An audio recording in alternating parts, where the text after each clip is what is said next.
Y más paquetitos. 8:50 de la mañana. José María Peredo, muy buenos días. Hola, muy buenos días. Bueno, ¿cómo está la fotografía alrededor de una guerra de Israel con Hamás? Que esta noche hemos visto que atacaba también Hezbolá, en esa parte del Líbano, en el que el informe del Banco Mundial dice este es el gran problema que puede tener el conjunto de la economía. Un petróleo en 160. Volviendo a la guerra, Netanyahu no se va. Netanyahu dice que no hace un alto el fuego y esto parece que va escalando, aunque muy poquito. ¿Cuál es tu fotografía de lo que está sucediendo, José María? Bueno, la situación efectivamente avanza.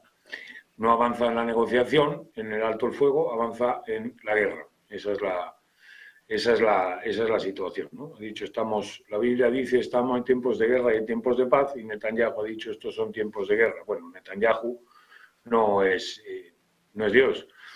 Y por tanto, también digamos, la actuación de Israel pues tiene que tener en cuenta una serie de circunstancias que no son probablemente en exclusividad la victoria total frente a Hamás, algo que resulta pues muy complicado a la vista de cuál es la situación sobre el terreno, a la vista de cuál es la situación de Hamás, a la vista de el histórico, etcétera. Por consiguiente, el momento de la guerra es Israel se mantiene firme en su legitimidad en la respuesta y en actuar contra Hamás de manera implacable, y esto está siendo reconocido por el conjunto de países aliados en la mayor parte de los casos, pero recibiendo muchas críticas también por los efectos civiles que está teniendo la población palestina que vive en ese horror.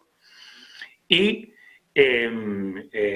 digamos que se encuentra ante la situación de mantengo ese nivel de intensidad en los próximos días y semanas, que es lo que parece, o no ya reduzco, sino que ajusto de manera permanente mi ataque, mi defensa frente a Hamás a las circunstancias para que las víctimas civiles sean cada vez menores. Yo creo que también ese es el debate en el que debe de estar Israel en este momento.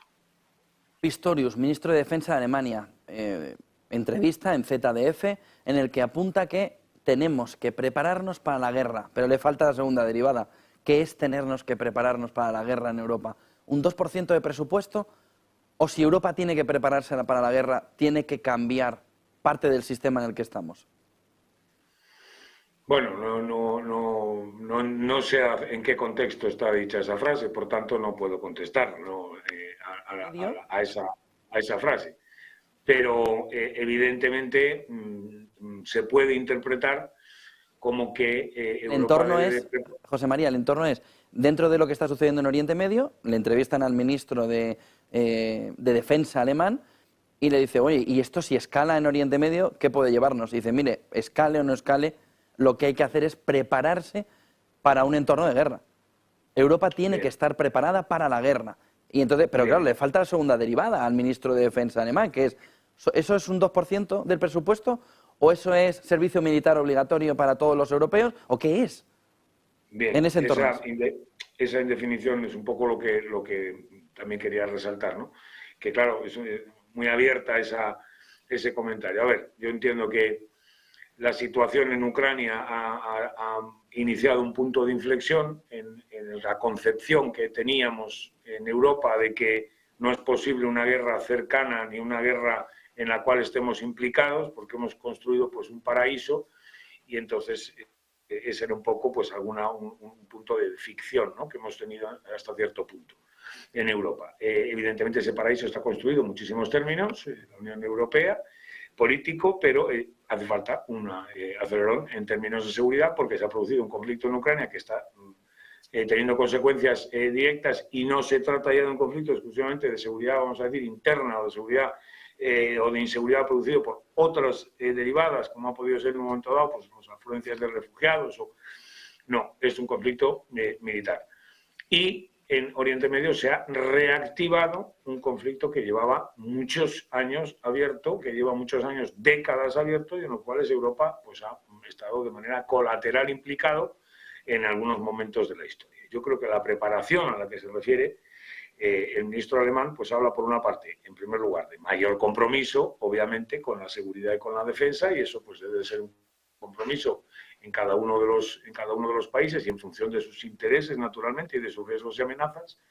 Y en segundo lugar, entiendo que también pues hace referencia a esas otras políticas dentro de una guerra que pueden también tener consecuencias o verse, digamos, condicionadas por la guerra. Es decir, pues evidentemente la economía, pero también las acciones políticas en esa guerra, las acciones humanitarias en esa guerra, las acciones, en definitiva, de presentar una alternativa y una influencia de poder para poder avanzar en la resolución del conflicto, en la limitación de la violencia, en, naturalmente, la lucha contra los agresores, que en este caso ha sido, evidentemente, Hamás. En este entorno, ¿crees que vamos camino de la escalada? ¿O crees que hay alguna manera de frenar lo que está sucediendo hacia Irán, sobre todo? Bueno, de momento está, pero claro, estamos a día de hoy, esa escalada no se ha producido de manera abierta, sino de manera puntual con alguna escaramuza, vamos a decir, ataque, vamos a decir, acción en el norte de Israel, en el Líbano, con Hezbollah y alguna aislada en otros puntos. Vamos a ver si eso continúa así, porque, insisto, ya desde el primer día, la estrategia de esta guerra no la marca exclusivamente Hamás, sino que ahí hay una estrategia, obviamente, que desborda la acción de Hamás y que, efectivamente, pues va aprovechando en cada momento cuáles son las circunstancias del conflicto, el estado de la opinión pública, que en este caso es enormemente sensible.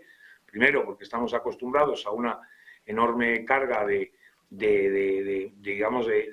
identificación en este conflicto, no ya de polarización, sino de conocimiento de este conflicto, y entonces hay fuerzas sociales, políticas, individuos que tienen su opinión sobre este conflicto, mientras que sobre otros conflictos no la tienen. Entonces, bueno, este conflicto se conoce y por consiguiente tiene además un interés en la opinión pública. Como además han sido unas imágenes absolutamente estremecedoras las que se han producido por la parte de la agresión de Hamás, y después unas imágenes que lamentablemente han sido habituales en otros conflictos, se han reproducido nuevamente en el caso de las víctimas civiles en Gaza, pues eso ha producido un estado de emoción también, digamos, de la opinión pública, pues seguramente más activo, más grande, ¿no? Eso hay que valorarlo, indudablemente, a la hora de tomar las decisiones, porque la victoria, vamos a decir, esto es una opinión, ¿no? La victoria en una guerra no consiste en, bueno, entonces llegué ahí, entonces pues conseguí exactamente la línea territorial que quería y la derrota y las bajas que buscaba. No, la victoria en una guerra tiene otros componentes. Entonces, los componentes, evidentemente, uno de ellos es que Israel, después de esta acción armada, militar y de respuesta legítima, tiene que hacer una política con una minoría que son los palestinos y con una serie de países que tiene alrededor, con los cuales además estaba teniendo mejores relaciones en muchos casos. Entonces, todo eso tiene que entrar en esa frase que ha dicho Netanyahu, ¿no? O dijo ayer, de que estamos en tiempos de guerra. Bueno, ya, sí, eso lo dice la Biblia, pero lo que estamos ahora es en el año 2023, en el mes de octubre. Entonces, la situación es la que es y, por tanto, además de por motivos humanitarios, también hay motivos políticos que tienen que ser observados. Muchísimas gracias, José María Peredo. Buen día y buenas clases. Buen día. Un abrazo. 8:59.